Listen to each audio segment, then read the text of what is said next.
શ્રી શેત્રુંજય મંડળ આદિનાથાય નમો નમઃ, શ્રી ગિરનાર મંડળ નેમિનાથાય નમો નમઃ, શ્રી શંખેશ્વર મંડળ પાર્શ્વપ્રભુ નમો નમઃ. મારું જીવન જેના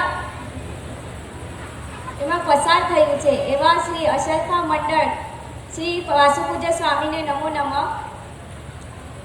જેના શાસનમાં મારું જન્મ થયું એવા શ્રી શાસન સમ્રાટ શ્રી મહાવીર સ્વામીના ચરણોમાં કોટી કોટી વંદન.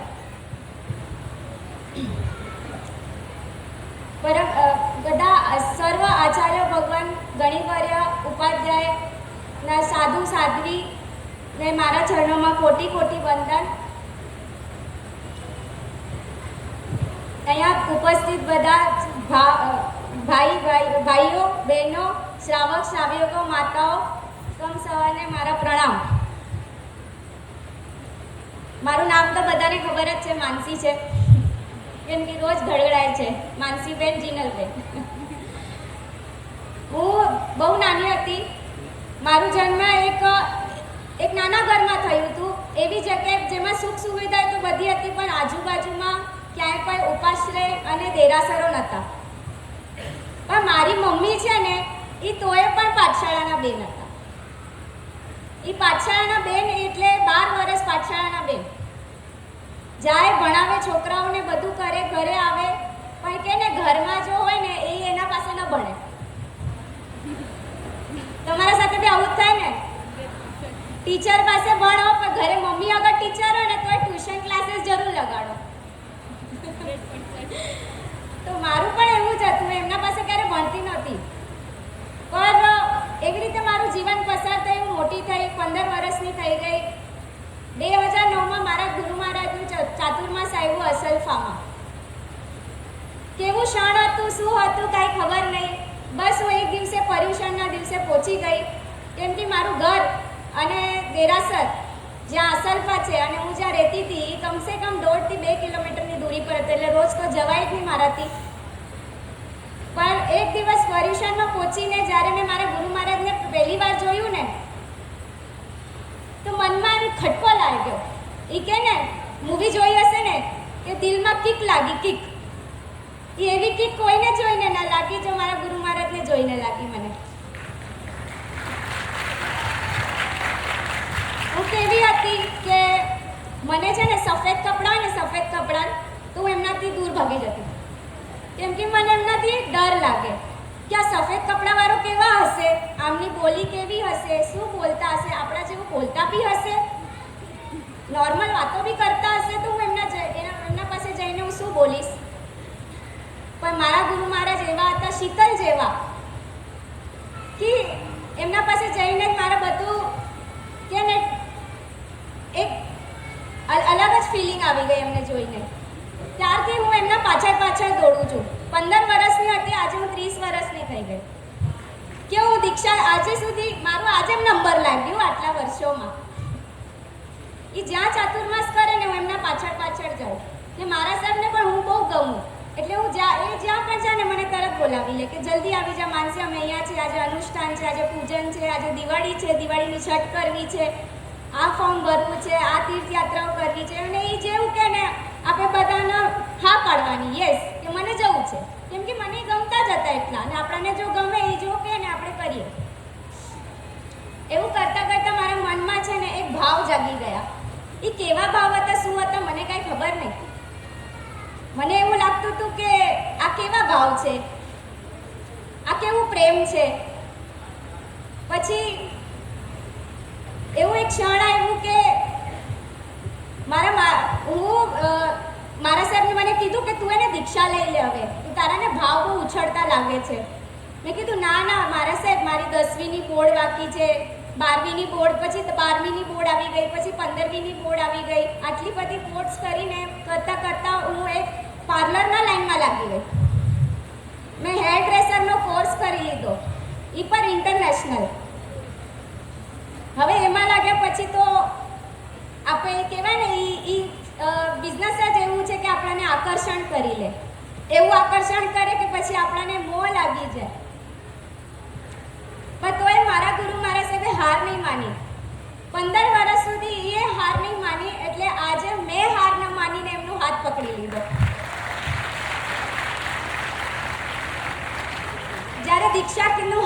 હતી ને કે મને હવે ઘરે મેં કેવી રીતે કહું કે મને દીક્ષા લેવી છે, પણ તો પણ મેં એક જાહેર વાત કરી કે મને લગ્ન કરવાની તો ઈચ્છા જ નથી, મને તો દીક્ષા જ લેવી છે.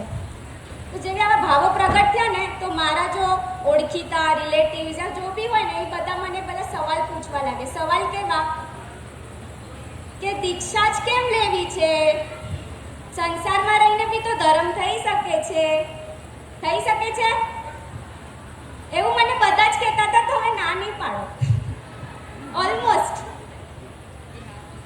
હું બહુ ઓવરથિંકર છું, નાની હતી ત્યારથી બહુ ઓવરથિંકર છું. મને કોઈ કંઈ કહે ને તો મારી જો વિચારો છે ને એની સ્પીડ જો છે ને મગજમાં આમ દોડવા લાગે ફાસ્ટ. પછી મેં વિચાર્યું કે હા સાચી વાત છે, ધર્મ તો અહીંયા રહીને પણ થઈ શકે છે. પણ ના, મારું જો ઓવરથિંકર જો બ્રેન હતું ને એ માનવા તૈયાર જ નહોતું. એ કે તમે સામાયિક કરો, પ્રતિક્રમણ કરો, ચોવિહાર કરો, એના સિવાય શું ધર્મ કરી શકો? નથી કરી શકતા. આપણે કોઈ જગ્યા પર નથી સાચવી શકતા. સાચવી શકીએ છીએ? સંયમ લેવા સિવાય ધર્મ સાચવી શકીએ છીએ આપણે? હા યા ના તો પાડો. નથી સાચવી શકતા. કેમ કે ટ્રેનમાં જઈએ તો સૌથી પહેલા શું આવે? ભેળપુરી આવે, પાણીપુરી આવે, વડાપાવ આવે અને ત્યાં જ્ઞાનની વિરાધના થઈ જાય. કેમ કે ત્યાં ન્યૂઝપેપર વપરાઈ જાય. તો આપણે શોપિંગ કરવા જઈએ તો 4 ટી-શર્ટ લઈ આવીએ, એમાં 3 હોય ને એ અક્ષરવાળા ટી-શર્ટ હોય, એક જ હોય જો પ્રિન્ટેડ. સાચી વાત? તો આપણે ધર્મ કરીએ છીએ પણ નાના ધર્મ કરવા ભૂલી જઈએ છીએ, નથી સચવાતું. પછી એક જણા મને કહે કે તને મોબાઈલ વગર તું કેવી રીતે રહી શકીશ? મોબાઈલ તો આજે મોબાઈલ વગર માણસો કેવા થઈ જાય? અપંગ થઈ જાય. એમ લાગે એક હાથ જ નથી માણસનો. તો મારું ઓવરથિંકર બેન પાછું ચાલુ થઈ ગયું કે હા મોબાઈલ વગર હું કેવી રીતે રહી શકીશ? પર એકચ્યુઅલી શું છે, ડિફરન્સ કરો ને તો મોબાઈલ આપણા પાસે 24 કલાક હોય અને ગુરુ મહારાજ પાસે આપણા શું હોય 24 કલાક? જવાબ આપજો. શું હોય? ઓગો. તો 24 કલાક એમના પાસે ઓગો હોય ને 24 કલાક આપણા પાસે મોબાઈલ હોય. પણ મોબાઈલ આપણાને તો બધું આખી વિશ્વની જાણકારી આપી દે. આપે કે નહીં? આખી ઇન્સ્ટાગ્રામ, ફેસબુક, ન્યૂઝ બધું જ આપી દે તરત.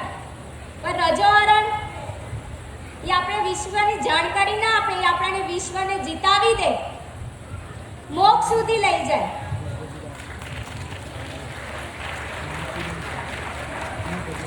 એવા ઘણો સવાલો મને આવતા કે તું છે ને તારી જિમ્મેદારીઓથી ભાગે છે.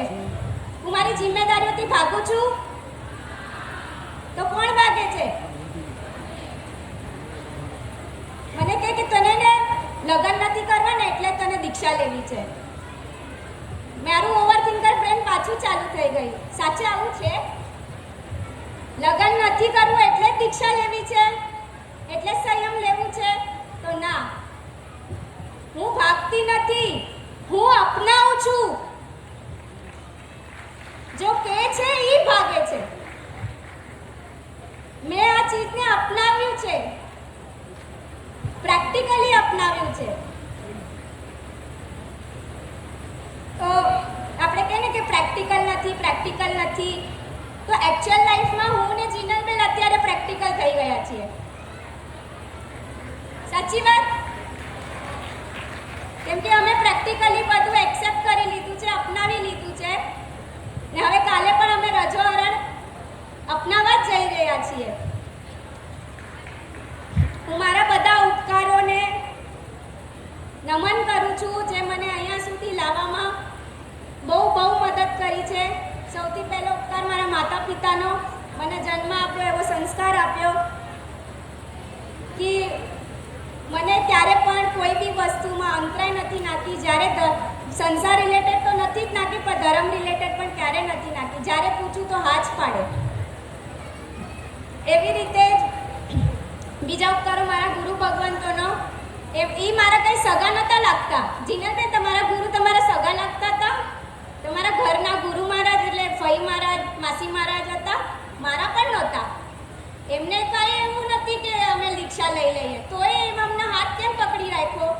કોઈ અજાણ હોય તો આટલું લાંબુ સમય પકડી શકે કોઈનું હાથ? ન પકડે. એમનું ફર્જ છે, એમનું એ ગુરુ છે, એમને ખબર છે કે અમારું જીવ ક્યાં જવું જોવે ને ક્યાં તરસે.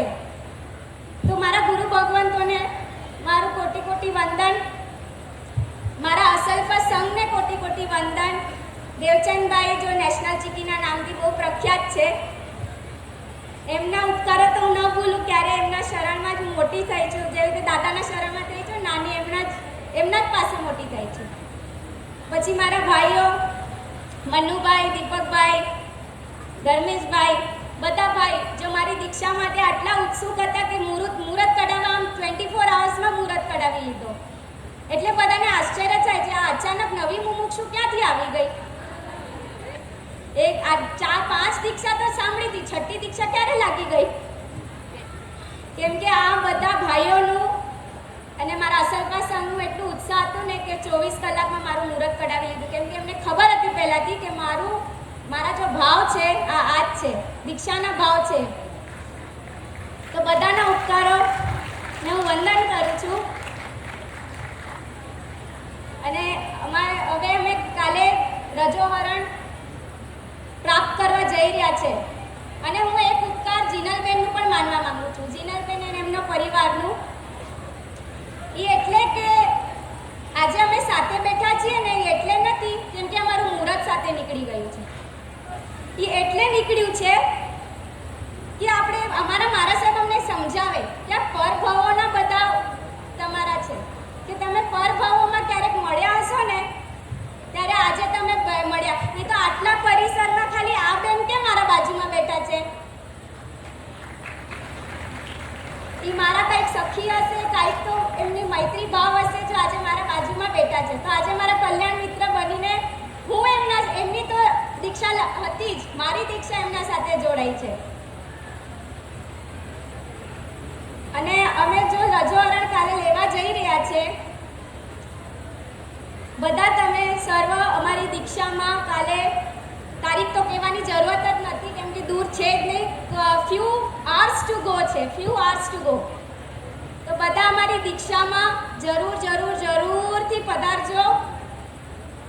કોઈ રહી નહીં જાતા, નાના ભૂલકો પણ છોડી નહીં આવતા ઘરે. સન્ડે છે કાલે, વુમેન્સ ડે છે, એટલે નારી શક્તિનું પ્રદર્શન. કાલે નારી શક્તિનું પ્રદર્શન કરવું છે.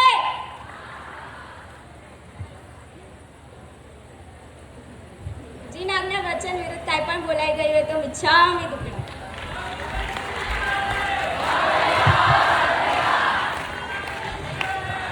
આ ક્ષણે મુનિસુરત સ્વામી પરમાત્મા, નિશ્રાદાતા ગુરુ ભગવંત, અચલગત શ્રી સંઘ, એના મુરબ્બીશ્રીઓ, કાર્યકર્તાશ્રીઓ, યુવા ગ્રુપો અને સાથે સાવલા પરિવાર અને ફુરિયા પરિવારનો સવિશેષ આભાર વ્યક્ત કરતા સમગ્ર કાર્યક્રમમાં કે